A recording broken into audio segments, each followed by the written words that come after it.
this is now a story that you created.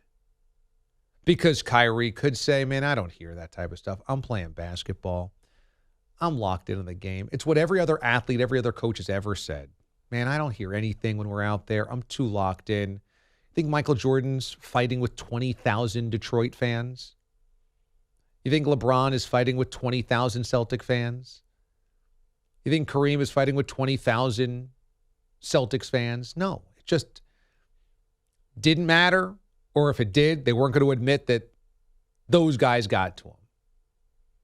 And here is Kyrie after the game trying to suggest it's not a story, I don't want to talk about it, when obviously pointing out that it's something to talk about. You feel like the hostility that you get still... Let's not focus on this. Like, ask me questions about the game. Like, it's not about the fans. The fans aren't playing. From a basketball standpoint, yeah. Do you feel like the hostility you get... There's no hostility, bro. It's basketball. Well, you were flicking some people off. I'd say that's some hostility. From what? What point? Are you guessing that that's hostility? Or, like, hostility for me is, like, growing up. Well, we've never seen that from you this season where you are running down the floor flicking people off. This is the first time you actually caught it because it's a big-time game. I respond in different ways. You know what I'm saying? I'm not trying to focus on that. If you want to ask me questions about the fans, go ask them. Go on the street and ask them questions, all right? But I'm asking from your perspective, from a basketball perspective, do you feel like the hostility that you get... It's not hostility, fans, bro. Do you feel like the energy you get from fans in this building brings out the best from you? Embrace it. Embrace it. It's the dark side. Embrace it. I don't have to say anything else because you know exactly what I'm about to say. But Kyrie gets caught in his own hypocrisy and cannot explain it and becomes combative about it. Number one says it's not hostility. Number two says embrace the dark side. Right there, that's the inconsistency. Number two, Kyrie is trying to act above this. These are just fans. Based on where I'm from, they can't get to me. This is nothing. This is just basketball. And yet, here he is engaging in all of it. Flipping the middle finger, mimicking them, mocking them. Clearly, it gets under his skin and talking about how they don't really want real smoke. They don't really want it. I want to see what they're really about. So, He's undercutting his own argument that he's above this. This doesn't matter. It's just basketball. But then saying, embrace the dark side. He hears it. He's responding to it. Let me see what you really got. You know, it's just Kyrie's his own worst enemy. He showed it again yesterday. His basketball was superior. His childish actions were inferior. And it makes it a thing when it doesn't have to be a thing. It makes it a thing.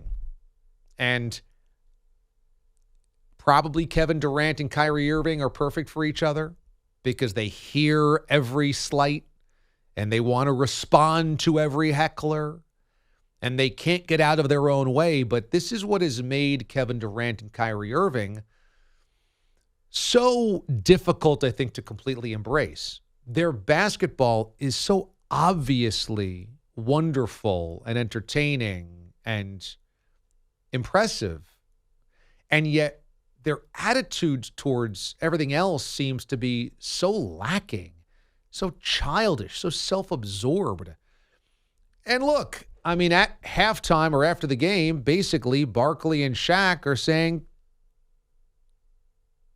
this is ridiculous, that Kyrie is soft, that you're going to pick a fight or engage in a fight with an entire city's fan base, that you're going to give them that much attention, that you're trying to win a championship. You can't be siphoning off your focus and attention for a fan base. And it's game one. It's game one of a potential 7-game series. It's a waste of energy. It's a complete waste of energy. And again, you can't beat it. It's like fighting Twitter. You can't win Twitter. You can't beat the trolls. There's more of them. They'll just keep coming after you. So the only thing you can do is ignore it and not give the fire oxygen. That's the only way to be above it. But by engaging in it and trying to pick off each heckler, you lose. We'll see what Kyrie does for an encore in game number 2, but he's going to have to do it in front of the Garden faithful. And you can't create a spectacle and then say, I'm above the spectacle, or it doesn't matter to me, and let's not talk about the spectacle. Man, by your actions, you've proven you're not above it, and you're in it. You're part of it, and you're pouring gasoline on the fire.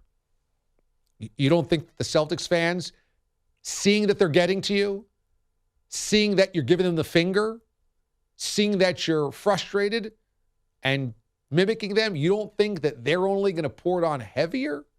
You lose. So you give 12% of your energy or 20% of your energy to battling them, then it needs to be 22% or 24% or 30%.